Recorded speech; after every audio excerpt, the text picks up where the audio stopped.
बहुत साल पहले की बात है। जयपुर के जंगल में एक बड़ा पेड़ था। उस पेड़ पर राजा नाम का एक कबूतर रहता था। कबूतर अनाथ था। उसका इस दुनिया में कोई नहीं था। एक दिन सुबह के समय राजा फल खा रहा था। उसी समय उसने देखा एक बाज ने एक मादा कबूतर को मारने के लिए पीछा कर रहा था। राजा को बड़ी दया आई। बाज के ऊपर उसका बहुत क्रोध भी हुआ। वो मादा कबूतर को बचाने के लिए अपना भोजन छोड़कर वहां से उसी दिशा में उड़ गया। राजा जानता था कि इतने बड़े बाज का मुकाबला करना इतना आसान नहीं था। वो एक पेड़ से कांटे की डंडा तोड़कर मुंह में लेकर उसे बचाने के लिए उड़ता चला गया। बाज जैसे ही मादा कबूतर पर झपटने जा रहा था, राजा ने बाज की पीठ पर कांटों भरी डंडे से मारना शुरू कर दिया। बाज को बहुत दर्द हुआ और वो राजा की तरफ मुड़ गया। राजा ने फिर से बाज के माथे पर डंडे से मारने लगा। मार खाकर घायल बाज राजा के ऊपर हमला करने ही वाला था कि ठीक उसी समय कुछ कौवे वहां आ गए। शाबाश राजा भाई, डरना नहीं, पीछे हटना नहीं। बाज को आज नहीं छोड़ूंगा, उससे अच्छे से पिटाई करूंगा। इधर बाज ने बहुत सारे कौवे को देखकर घबरा गया। वो समझ गया कि आज उसकी खैर नहीं।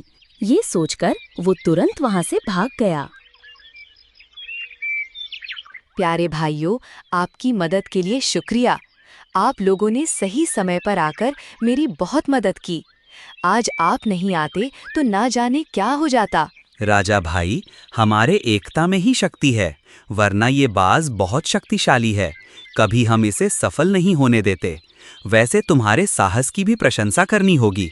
एक कबूतर की मदद के लिए इतने बड़े बाज से टकरा गए।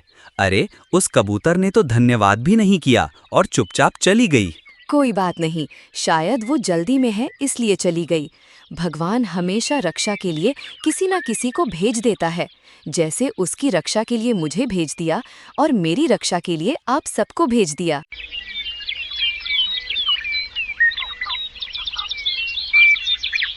ऐसे ही 2 दिन बीत गए। एक दिन वही मादा कबूतर उड़ते हुए आकर राजा के पास बैठ गई। उसके पैर में चोट लगी थी। राजा ने आगे बढ़कर उसका हाल पूछना शुरू किया और इलाज भी करने लगा। उस दिन तुमसे बात करने का अवसर नहीं मिला। वैसे तुम्हारा नाम क्या है? तुम कहाँ रहती हो? मेरा नाम रानी है। मैं इस जंगल में ही रहती हूँ। तुम्हारे पैर में ये जख्म कैसे लगा? कहीं वो दुष्ट बाज ने तो नहीं किया ना? नहीं नहीं, मैं तूफान में फंस गई थी और एक झाड़ी में गिर गई थी, वहीं जख्मी हो गई। तुमने मेरा इलाज किया, अब आराम लग रहा है। माफी चाहती हूँ, उस दिन मैं जल्दी में थी, इसलिए शुक्रिया भी नहीं कह पाई। मेरी मदद करने के लिए और मेरी जान बचाने के लिए बहुत बहुत धन्यवाद। क्या तुम यहाँ अकेले रहते हो? हाँ, अब तक तो अकेला ही था, अब आगे ईश्वर की मर्जी।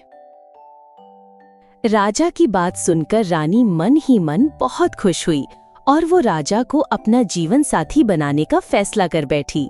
राजा भी रानी के बारे में सब कुछ पूछता है और उसे पता चलता है कि रानी का भी इस दुनिया में कोई नहीं है। फिर दोनों ने एक दूसरे को अपना जीवन साथी बना लिया और वो एक सुंदर सा घोंसला बनाकर हंसी खुशी रहने लगे। पहले कुछ दिन तो सब कुछ ठीक ठाक था, लेकिन बाद में रानी ने अपना झगड़ालू चेहरा दिखाना शुरू कर दिया। राजा बेचारा सीधा साधा था, सब कुछ सह लेता था और झगड़ा टालने का प्रयास करता था। रानी ने हमेशा राजा के ऊपर कोई न कोई आरोप लगाती रहती थी। मैं देख रही हूँ तुम आजकल बदल गए हो। मेरा जरा सा भी ख्याल नहीं रखते। सच कहूँ तो तुम मुझसे प्यार ही नहीं करते। ये क्या कह रही हो रानी? मैं तुमसे बहुत प्यार करता हूँ, अपनी जान से भी ज्यादा चाहता हूँ। तुम ढोंगी हो, एक नंबर के स्वार्थी हो। मैं तुमसे जितना प्यार करती हूँ, तुम मुझसे जरा सा भी नहीं करते।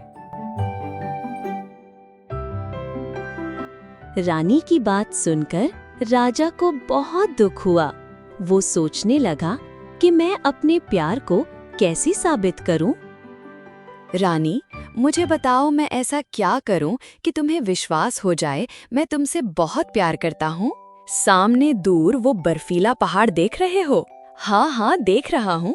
कल सुबह सबसे पहले जो उस पहाड़ की चोटी पर पहुंचेगा, उसे ही सबसे बड़ा प्रेमी माना जाएगा। ये कहकर रानी उस पहाड़ के पास एक सहेली के घर चली गई ताकि सुबह जल्दी से पहाड़ के पास पहुंच सके। राजा बेचारा वहीं बैठकर सोचता रहा। उसने अपने प्यार को साबित करने के लिए कठिन फैसला किया। वो उड़ते हुए शाम को ही उस पहाड़ पर पहुंच गया।